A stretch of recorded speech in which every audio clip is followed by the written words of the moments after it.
Every year, Western Canada's gateway generates over $21 billion in economic activity. And every year, thousands of ships transit BC's coastal waterways, bringing cargo in and taking it out.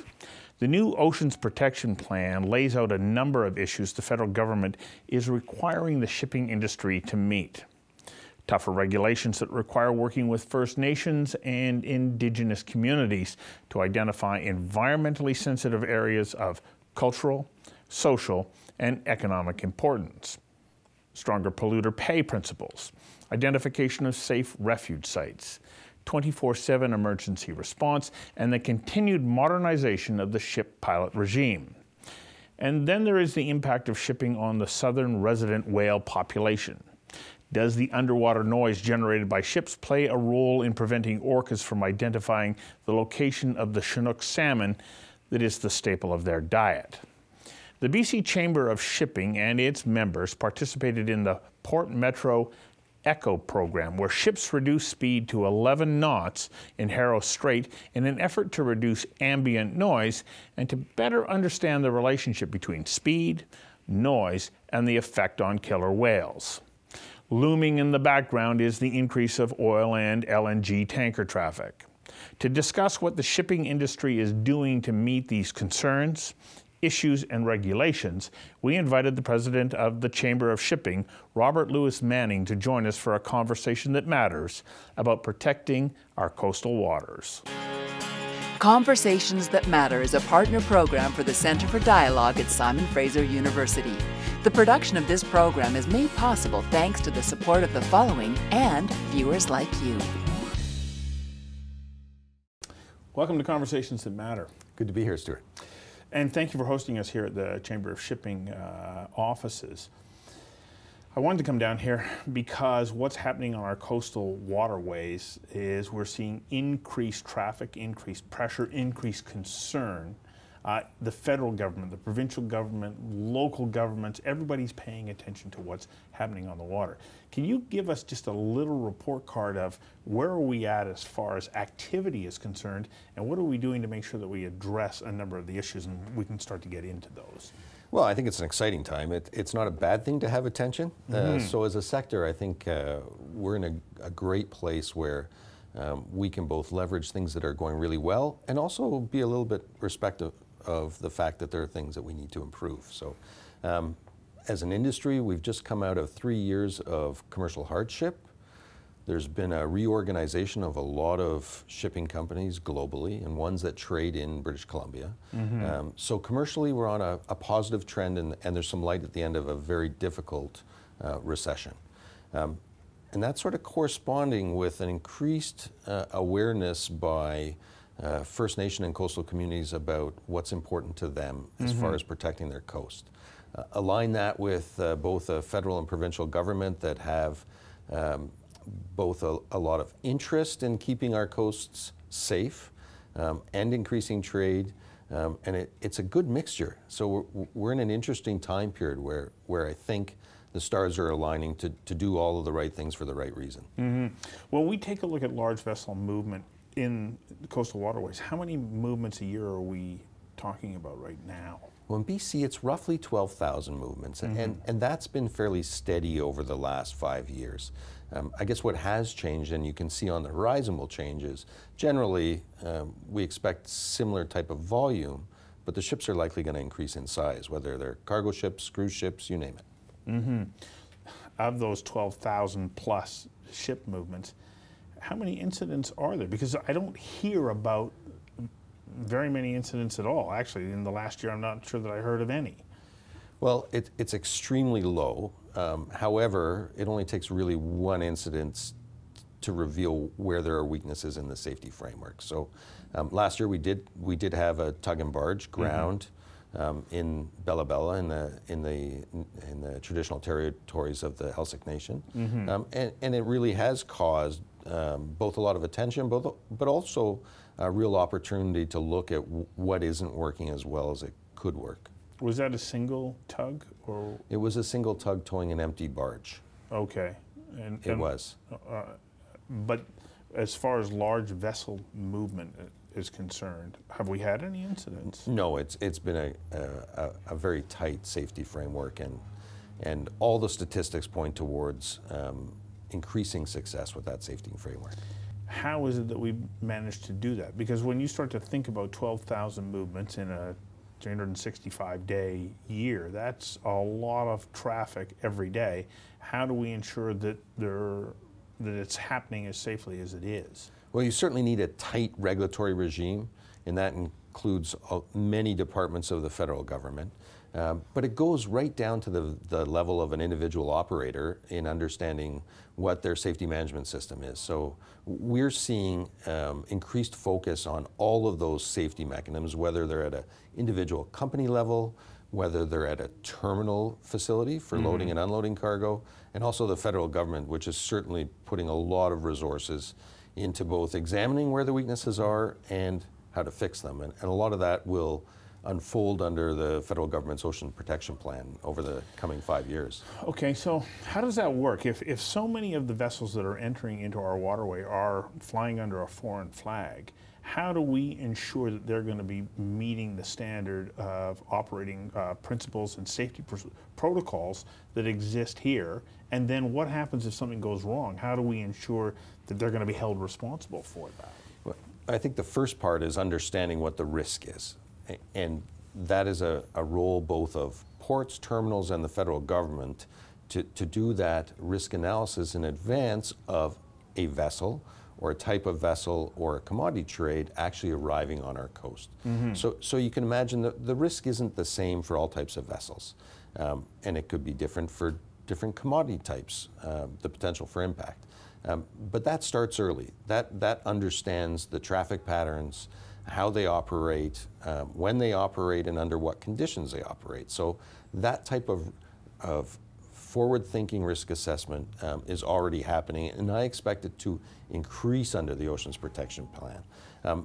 When those vessels arrive onto our coast, it's about ensuring that there is a regulatory regime that continues to analyze that risk as a vessel approaches the coast. And that scrutiny in the regulatory regime increases as it gets closer. And then eventually, of course, there is a BC coast pilot that boards that vessel that is the expert in maneuvering ships in BC's waters. So when they're on the bridge, do they have command of that ship then? They don't have command of that ship, but they do have control of that vessel, which means the only person that would override them is the captain of the vessel, and only under the most dire of situations that the captain may think that the safety of the ship might be at risk. Oh, okay. Yeah, so does that ever happen? And certainly there's not a lot of instances of that happening. There's a high degree of trust and accountability in the pilots that serve this coast. And that relationship continues to improve because we're always looking at that framework. And when I say we, both the industry, but also the federal government. So let's say something does happen, and you know, everybody is concerned right now when we see an increase in oil tanker traffic associated with the Kinder Morgan expansion. Let's say something happens and it's under the command of the pilot and the ship is tethered. Who ultimately is responsible, and how do we make them accountable for that? Ultimately, the captain of that vessel is responsible for his or her vessel. So the liability would go to the shipping company?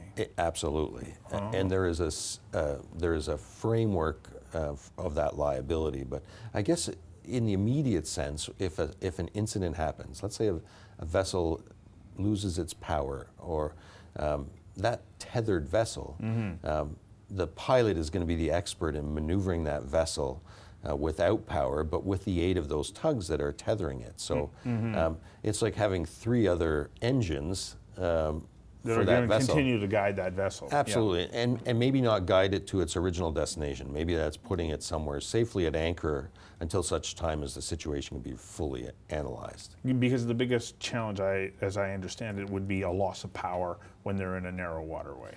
Absolutely, and of course, managing that vessel with those support tugs is part of analyzing the risk of that vessel, so it can be safely dealt with if there is an incident. One of the things that I think about when we had the oil spill a couple of years ago out in English Bay, this question came up, well, who's going to pay for it? And I understand that there is an insurance that all ships must carry that then picks up the cost of responding to that incident. You are absolutely correct. Okay. And in fact, that I wasn't sure about that, because you hear people saying, okay, well, why do we have to be on the hook for cleaning this up? And that liability regime has actually been changed in Canada to put even more onus on the ship owner.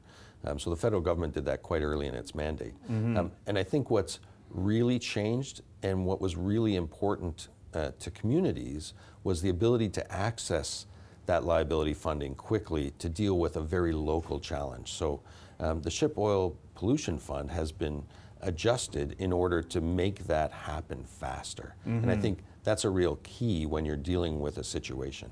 So when we see the increase in oil tanker traffic, and then we also take a look at the Oceans Protection Plan, what is going to be enhanced as far as our ability to respond to incidents that would put a pollutant into the water? Well, there's a whole host. There's actually 54 programs in the Oceans Protection Plan, and a number of them are focused in towards that level, that part of the risk. Situational awareness and information flow is a key part of that, so we'll see an increase in that so that hopefully the reaction time is faster. We're going to see the Coast Guard develop relationships with First Nations and coastal communities so there can actually be a local response faster. As you can imagine, some of the incidents that have happened on this coast haven't happened in a populated area. No, they're happening in remote like the areas. Port of Vancouver. They're happening in more remote areas. So Yeah. it makes complete sense to have a local capability that can be the first responder. So that would put resources and training into those areas. Exactly. Yeah. And I think that's a very positive step. All the details of that aren't exactly known yet, but it's going to unfold over the next 12 months. And then you talk about really concrete resources, like the government's commitment to having response vessels in the high traffic areas, such as the Salish Sea, as a very positive movement towards a faster response. $150 million coming to the Western Marine Response Corporation, specifically for areas in the south coast of BC, and then $1.5 billion of federal government programming focused on reducing risk. So this goes beyond any concerns that are associated with the Kinder Morgan expansion. It's really in addressing issues throughout the entire coastal region. Absolutely, and focusing some of those resources to places where there is higher risk. So I was also reading that there's going to be an increase in navigational aids. That there's going to be is a hydrosonic mapping of a variety of waterways that I guess we don't have accurate information on, which caught me by surprise a little bit. I thought we had very detailed maps at this point. We do for some places, but the increase in vessel size also demands that you understand the bottom topography as much as you understand the coastal topography. So just last week, the Minister of Transportation announced another $20 million for hydrographic charting. And you can imagine if a larger container ship or a larger cruise ship is going to call in the Port of Vancouver, understanding how the water flows, not just on the surface, but below the surface, is critical to both understanding the risk, but also mitigating that risk with policies, procedures, and the use of tugs. Yeah. So that brings us to the resident killer whale population here on the south coast, which we are seeing is under duress. Fewer than 80 magnificent creatures that are still with us. And a number of people point to, some of the causes being a decrease in the salmon population, but also vessel noise. And I know that you were at a conference last week addressing this very issue. What can we do to reduce vessel noise now and then as we move forward? Well, I think there's no doubt that this iconic species is endangered. It's listed as endangered under the Species at Risk Act, which means it has legal protection. So that in itself is the reason to get involved if you needed a reason. Yeah. we have enough information now to know that the noise that vessels transmit through the water makes it more difficult for marine mammals to locate their prey. In this case, in this population of southern resident killer whales is largely Chinook salmon. So we know we have a role to play in helping the recovery of this whale. What can we do? Well, first of all, we wanted to understand what type of noise we were making. So we have, over the course of 2 years, been listening to our vessels in the Salish Sea to understand what type of vessels make what type of noise. And we've learned an incredible amount. We know that some vessels make more noise than others. What kinds of vessels make more noise? Well, we know that container ships at speed make more noise than a bulker not at speed.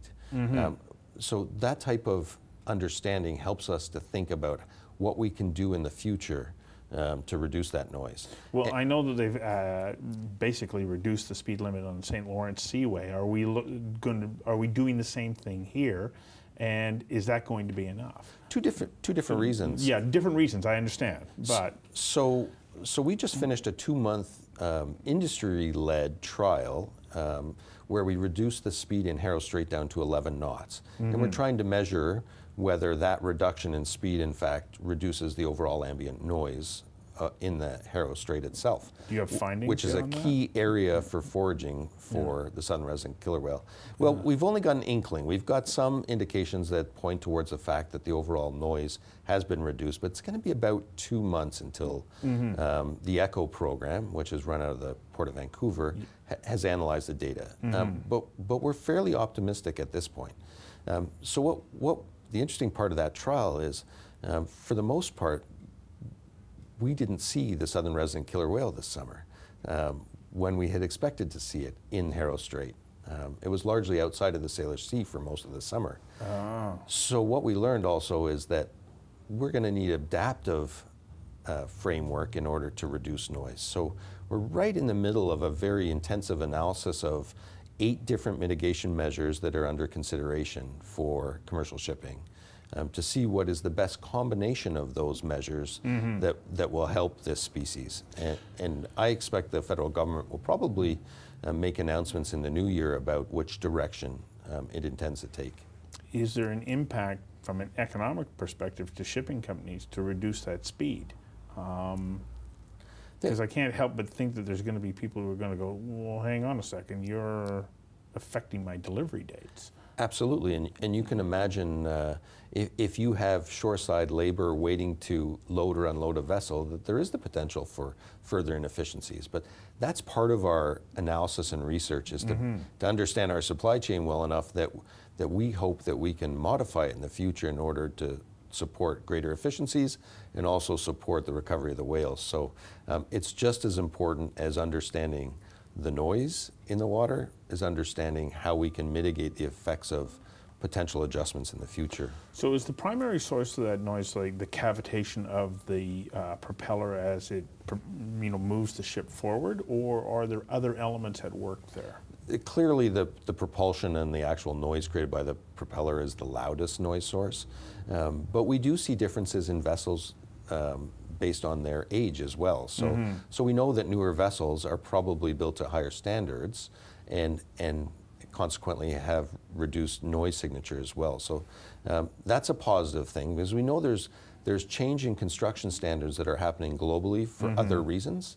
For example, reducing greenhouse gases and other emissions that could have a positive impact on our noise profile as well. What about additional or supplementary drive systems that might be operational in tighter waterways like this? Is that a possibility? Technology absolutely is going to be an option in the future.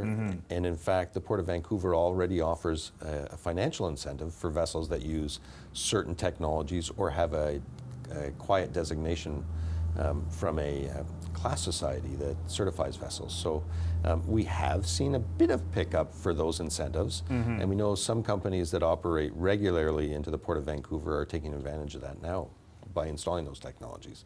So there is some hope with technological efficiencies. It'll probably take some time though. I'm asking this question, and I realize as I ask it, I'm not doing so to put you on the spot, but I'm just thinking about the Salish Sea Marine Survival Project. And do your activities wind up interacting with that? Are you able to support what they're doing if we're all looking at the resident killer whale population and saying the health of the entire region matters to all of us? Well, I think this is where the Oceans Protection Plan crosses over to marine safety and also species at risk. Because at the end of the day, it is the complete health of the Salish Sea that matters, and the cumulative impact of human use needs to be measured, mitigated, and managed in the future. So I'm hoping that the Ocean Protection Plan will bring that level of integration such that we do see the net benefit as we also increase trade. So yeah, I think it's a positive change in mentality and approach. Which the environmentalist side of me says, yay, let's do that. But I live in an economy that is so dependent upon trade. Are we putting into place measures that reduce our competitiveness? Or are we finding that up and down the west coast of North America, these are happening in other jurisdictions, namely the United States, because we do have to remain competitive, and we do have other ports that say, we can bring that business here. Well, absolutely, we have to be concerned about the competitiveness of our gateways. And you can imagine the companies that I represent have a keen interest in this. So it's about being able to do it smartly. And I think certainly in the Lower Mainland here in Vancouver, we are being very progressive in trying to do both smartly. And I think we'll see a pickup both from shippers, the people that own the cargo, consumers that are buying that cargo, and the companies that move those cargoes to respecting both. And I think there's a bit of momentum, which is very positive, and I think it's good for the Lower Mainland. Well, I think it's good for the Lower Mainland, the province, and of course Canada as a whole. And I'm happy to see that the shipping industry has taken this on with as much willingness to embrace the need to change as you are, because we do need to protect this environment. Thank you very much for doing this. Thanks very much, Stuart.